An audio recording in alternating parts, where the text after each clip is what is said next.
Okay, so I just said the time for talk is over, but I was actually lying because we've got a lot more news topics to get through. And one of them is EVO9X, which caught your eye, John. Tell us all about it. Yes, Rich. I got that in there. This is an amazing thing. EXO or ExoWin9x is the latest release from the guys that did ExoDOS and ExoWin3.1. But some years ago, they said that so the idea was essentially take hundreds and hundreds of PC games, jam it into a single package, and then use Launchbox as an interface to allow you for like single click launching of classic PC games. Right. The idea is to just simplify the whole process. Like we've had EverDrives and ROM lists for game consoles, but like old PC games, it's a lot harder to get into, right? Just because you have to physically install each game. But that's what this seeks to solve. The problem with Windows 95 was that the way it previously worked is that all the OS required files would be within each virtual hard drive image, right? And so it would essentially boot in and immediately it's just a single instance of the OS with the game in there and then it runs.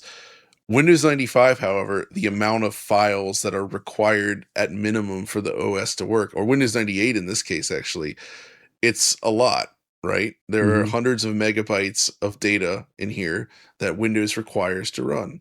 And slamming that into every single, so it's 662 games in this pack. Putting those files into every one of those 662 games would be a real problem. It would make, because already it's like 262 gigabytes for this full release. It would go up so much into the terabytes actually if they had to include Windows 98 in every single VHD. So they actually did a video on this to explain it in more depth, but they were able to find a way to sort of like inject these things into like a single image of the OS rather than having to include the OS in every single game. So as a result, this is the package. We have it. And there's an amazing selection of games in here, actually. Like I was really impressed with the completeness of the catalog. So I'm actually pulling it up here. First of all, one of the nice things is that it supports both software rendered games and 3D accelerated games. So like you actually can enjoy games that use 3dfx Voodoo. Of course, it's emulated Voodoo, but it is there, and so you can actually use it. So one of the main things that really actually excited me about this turned out to be the amount of information and data inserted into each game. So it's got the full like release information, like publisher, developer, all that kind of stuff. The genres in there. They include lots of extras like the manual, the scans. There's sometimes additional videos and other historical artifacts bundled each.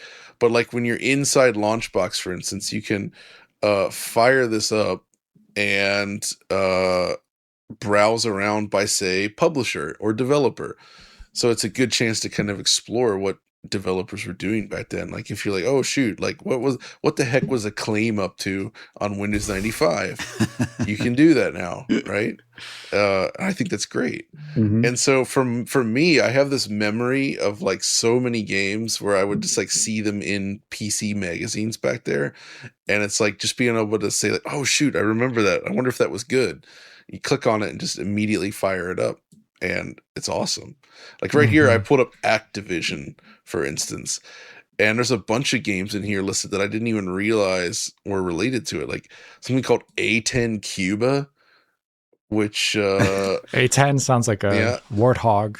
Like you got the Mech Warrior games in here. You got Pitfall to Mine Adventure, of course. You got a game called Paparazzi, which is I guess you can kind of imagine what that was. Oh god. A game called Spycraft. There's Time Commando from Adeline Software that did like the Twinsen games. Zork Nemesis, stuff like that. Atari Inc. published the PC version of Area 51, the FMV light gun shooter. You can find some truly awful stuff like Catfight, the ultimate female fighting game from Atlantean Interactive Games, which is just, it's a thing. The original Diablo's in here, which is neat. Sierra, of course, has a huge representation. They put out a ton of games during this era. There's even a few Japanese games in here, as well as like edutainment, like the 3D body adventure is here for those that are into that. LucasArts Afterlife, Rebel Assault 2. Even tricky games like from Looking Glass, you got Flight Unlimited, which even on a real PC, vintage PC, getting games like that to run can be a huge pain in the butt. Wow. So like they've essentially taken all the steps to ensure that all of these games can be booted easily. Mm-hmm. And that's the key. The only complaint I have is that by default it launches in a large filtered like you can actually choose your monitor size, but then when it launches it has bilinear filtering forced, which I don't love for old PC stuff. I was able to fix it manually by adjusting one of the config files, but I still had some issues getting the Voodoo stuff to render the way I wanted it to. And there's a few things about it that I would like, essentially more configurability that's like user facing in terms of how you want this stuff to be presented on your monitor. But even aside from that, that's like basically the main issue, right? Everything else is like super impressive.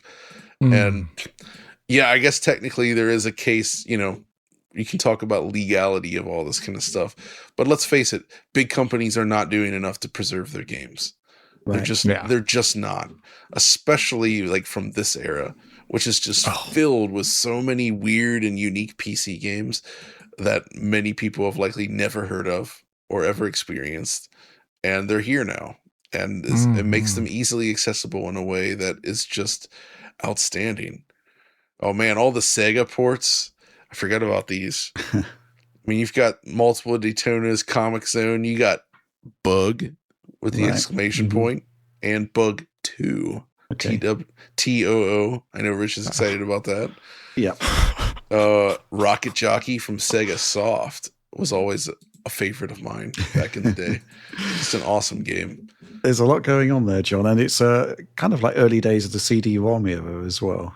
Exactly. Like if you want FMV based games, for instance, you can do Star Trek Klingon or Star Trek Borg from Simon and Schuster Interactive. Cool game. Right? And it's very enjoyable, and they're presented very much like a proper episode. So Alex, you must be excited. Well, I'm interested in this. So one thing, if you have old PCs, is that you technically need to have many of them to do some things right. Yes. Because, you know, you can have a Pentium 3, but then try running an older game like Magic Carpet on the Pentium 3, and that ain't going to run well. It's just like super fast. And useless. Too fast. These games, a lot of them ran without VSync and capping. Which is bizarre when you think about it. Like you would think maybe we should have done that, but it was technically possible. But yeah, as a result of that, you need multiple PC configs. Sometimes you just like switch out a CPU, switch out an OS, change the core multiplier, etc. Like all these things that are actually kind of time consuming and a bit annoying if you want to play a specific game, or have multiple PCs. And I don't think that is within the realm of possibility for most people. One, because old hardware is semi-plentiful on PC actually for some stuff, but it's space, time, money, and this reduces all of these things to, you can just run it on your modern PC in a pretty great looking way, right? Possibly better even than it would have been at running on the old hardware itself. And then you can also run it easily on new monitors, something like that old hardware definitely won't do with its VGA only connection. So these are all things that should be done. It would be amazing if the community didn't always have to do these things.